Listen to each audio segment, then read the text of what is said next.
Hey guys, Shane here with etrailer.com, and today I'm going to be installing Dimco's hydraulic brake line kit. This brake line kit is going to be designed for single axle trailers. They're going to be steel lines, and our main line is going to be 16 foot long. So you just want to make sure you measure to make sure that a 16 foot line is going to go from your coupler back to your first brake. If not, there are different kits available here at eTrailer. Now, whether you're replacing some old lines or you're upgrading from electric brakes over to hydraulic brakes, this is going to be one way to make sure that fluid is getting back to your brakes. Keep in mind, with steel lines, you got to make sure you watch how you make your bends in your lines once you get back to your brakes. If you're worried about that, a nice upgrade would be flexible lines. Flexible lines are kind of like this hose we got here. It makes it much easier to install. You can find those kits here at eTrailer. This kit's going to come with everything needed to get installed. If you're not running your hard line directly into your actuator, you're going to need the union, and you're also going to need a flex line. You can find both of those here at etrailer.com. One thing to keep in mind is with steel lines, if you're in an area where there's a lot of salt in the air, maybe on the coast somewhere, these lines can eventually rust, which can cause an issue later on. With flex lines are completely rubber. You don't have to worry about the rust and corrosion like you do with a steel line.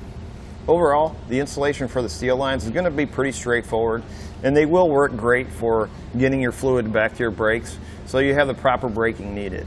With that being said, let's go ahead and walk through how to get them installed.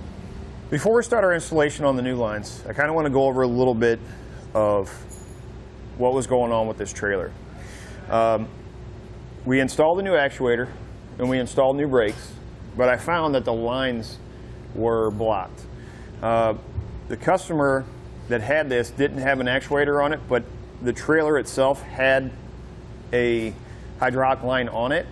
Well, it wasn't used for a while, and what happened was it got clogged. So, in my opinion, if you're putting a new actuator on, you're putting new brakes on, and you see any rust on your lines, change them out. Put new ones on, and then you won't have to worry about it ever again. To start our installation, we need to remove our old line, which I've already done. I'm going to start here in the front with my line. What I suggest is getting a tube bender, because this line, if you bend it too much, it's going to put a kink in it. It can break pretty easy. If you put a kink in it, it's going to cause the fluid going through there to be limited, and you may not get all the pressure going to your brakes. So, best way to do it, use a tube bender. We're going to start up here. So I'm going to get my line flattened out here.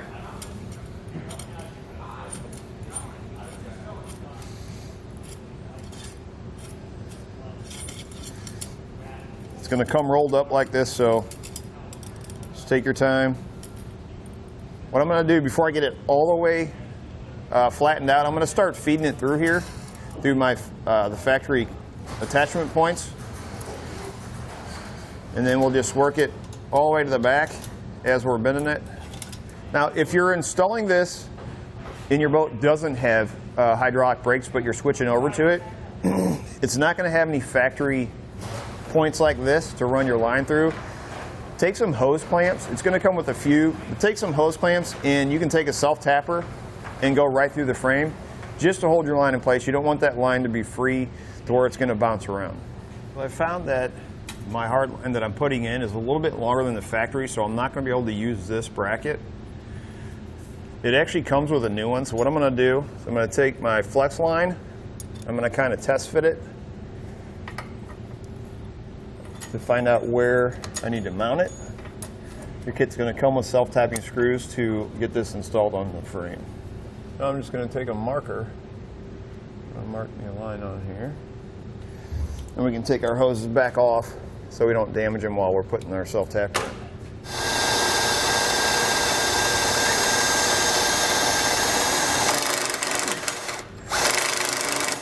Now that we've got our bracket in place, we're going to take this end of our hose, our flex line, we're going to put it all the way through. You're going to have a clamp that looks like this. It's going to go on this side, over top of that hose. And you may need a hammer or something to get that down on there. That's going to hold your flex line in place. You're going to have a little bracket like this. It's got a T fitting on it. We're going to take our flex line, I'm going to screw it right into the top. 5/8 wrench and a pair of pliers, and we're going to tighten that down.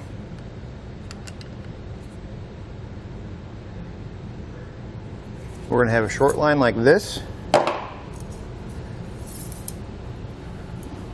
We're going to take it, it's going to go to the side that we're working on. We're going to hook this right into the back of the brake.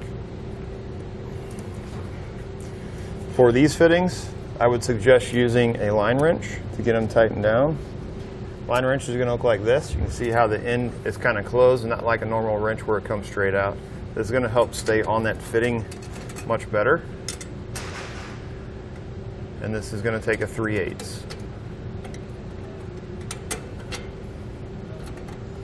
This lined up here. I think we can almost go right into it. Then I'm going to take a self-tapper.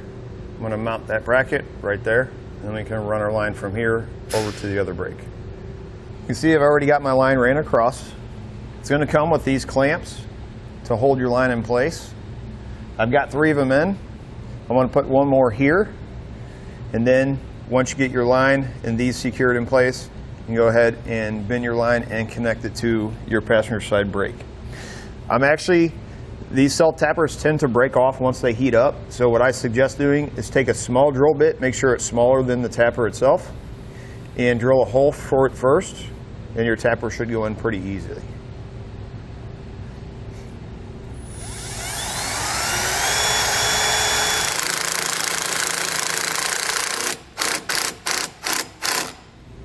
When we started, I had this line ran back here, this flux line.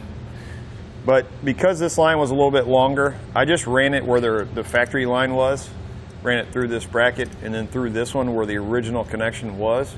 And you can see how far out it comes. To connect this to our flex line, you're going to need a union. Just take the union, put it on one side. The union doesn't come with a kit, so if you are doing it this way, you will need it. 12 millimeter and a 3/8 line wrench, same line wrench we've been using for all of our other connections.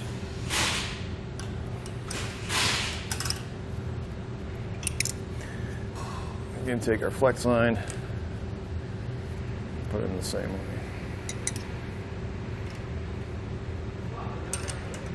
Once you get all your connections made, we're going to fill up our actuator and we're going to bleed the brakes.